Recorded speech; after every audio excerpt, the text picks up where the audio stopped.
Awalnya aku bahkan tidak mengerti mengapa Michael menyewa limo untuk menjemputku. Aku hanya duduk dalam keheningan total. Aku mencoba untuk tidur siang karena aku telah mengedit video sepanjang malam sebelumnya. Tapi aku tidak bisa tidur. Aku punya banyak pertanyaan dan aku tidak tahu siapa yang bisa memberi jawaban. Kemana aku dibawa dengan mobil ini selama lebih dari 1 jam? Bagaimana Bodia dan Alice? Apa yang Eva pikirkan tentang aku? Mengapa Michael tidak meminta Bodia untuk menjemputku? Dan orang tuaku pasti khawatir lagi. Aku duduk lebih dekat dengan pengemudi dan sekali lagi mencoba untuk memulai percakapan. Meskipun tampaknya dia seperti robot, mengemudikan mobil dengan diam-diam dan sama sekali tidak menanggapi pertanyaanku.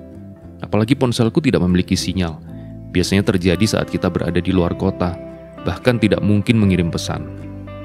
2 jam perjalanan yang sangat melelahkan dan limusin berhenti dengan mulus. Aku mencoba membuka pintu dari dalam, tetapi terkunci. Aku mulai menarik pegangan pintu sampai pengemudi itu berteriak, "Tunggu, aku akan membuka kunci." Suara itu sangat familiar. Ketika pintu terbuka, ada pamanku di depanku. Bisa dibayangkan, selama ini pamanku adalah supir limo itu. Sekarang jelas mengapa dia diam sepanjang jalan. Dia memiliki satu karakter unik yang sering mengganggu banyak anggota keluarga kami.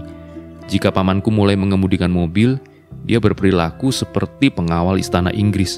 Kalian bahkan bisa menuangkan air mendidih padanya, dia tidak akan teralihkan dari jalan. Tadi aku pikir dia adalah salah satu agen Michael. Aku ingin tahu di mana dan mengapa kami tiba di sini. Aku mengenali bahwa itu adalah garasi paman. Mobil yang tidak dia butuhkan di kota disimpan di sini, misalnya limo ini. Siapa sangka kerabatku punya limusin. Dia tidak menjemputku dari kantor polisi dengan limusin untuk pamer. Pamanku menyewakannya, dan dia mengemudikan limusin hari itu dan menjemputku. Tapi, bagaimana dia bisa berurusan dengan polisi? Orang yang bekerja dengan laptop tampak seperti, tidak, itu pasti kameramenku Bodia. Aku sangat terkejut sehingga aku bahkan duduk.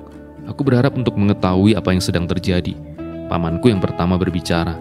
Hari itu setelah pertemuan pertamaku dengan Michael ketika aku mengunjunginya di garasi, dia mulai menelpon semua temannya. Tetapi tidak ada yang mau membantu. Kebanyakan dari mereka takut pada Michael. Beberapa jam kemudian, seorang pria menghubungi pamanku untuk membahas satu topik yang menarik, berhubungan dengan penyakitku. Dia berkata bahwa ada kesempatan untuk menyembuhkan aku.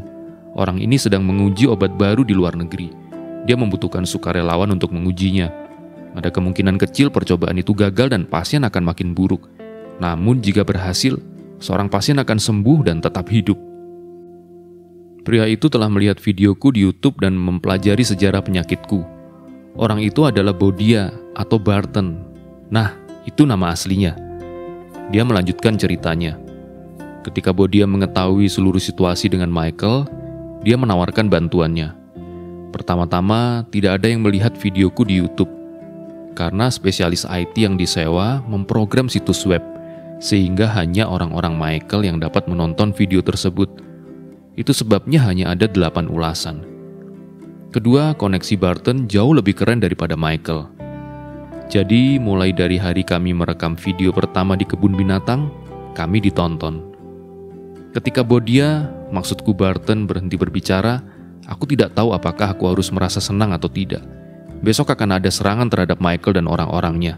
Sementara itu, aku punya waktu untuk berpikir, apakah aku setuju untuk menerima perawatan yang akan menjadi kematian atau kesembuhanku.